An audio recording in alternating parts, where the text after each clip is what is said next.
चलिए हम ये समझने की कोशिश करते हैं कि पृथ्वी कैसे बनी और जीव कैसे आए। आज से लगभग 4.5 बिलियन साल पहले हमारी पृथ्वी एक विशाल गर्मी से भरी हुई आग का गोला थी। इस समय पूरा सोलर सिस्टम जो हमारे सूर्य और उनके ग्रहों से बना है एक धुंधला नेबुला था। यह नेबुला एक प्रकार का गैस और धुंधला पदार्थ था जो सूर्य के निर्माण के बाद अपने आप को ग्रेविटी के कारण गठित कर रहा था।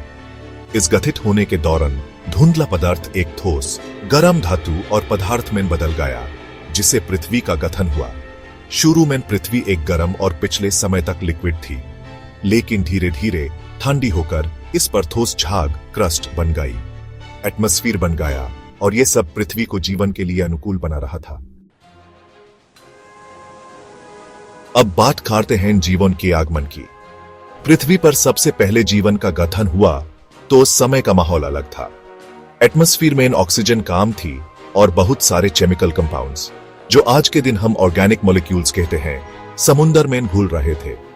ये मॉलिक्यूल्स आपस में मिलकर और एक दूसरे से प्रभावित होते हुए कॉम्प्लेक्स मॉलिक्यूल्स बनाते गए, जैसे अमीनो एसिड्स और न्यूक्लियोटाइड्स।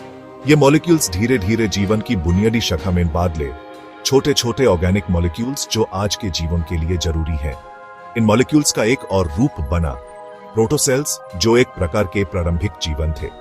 ये सेल्स एक दूसरे से विचर करते और इवॉल्व करते गए, जैसे कुछ ऐसे जीव जो सिर्फ एक सेल से बनते थे। इस प्रकार जीवन का उद्भव हुआ। जीवन का प्रारंभ एक सेल वाले जीवों से हुआ, लेकिन समय के साथ इन्होंने अपने आप को इवॉल्व किया। अब ये कॉम्प्लेक्स ऑर्गेनिजम्स में बदल रहे थे, पहले प्लांट्स, फिर एनिमल्स और अंत में इंसान तक।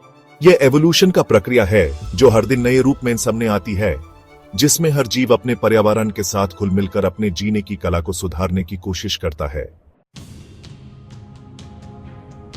इस प्रक्रिया में पृथ्वी का गठन और जीवों का आगमन एक अतुलनीय और समय के साथ एवॉल्व होने वाली कहानी है। पृथ्वी का हर एक मोड़, हर एक घटना हमें यह दिखाती है कि जीवन का प्रारंभ और उसका विकास एक लंबी और अनेक छोटी छोटी घटनाओं का नतीजा है। आज भी हम इस गहन और कॉम्प्लेक्स प्रक्रिया के एक हिस्सा हैं जो जीवन के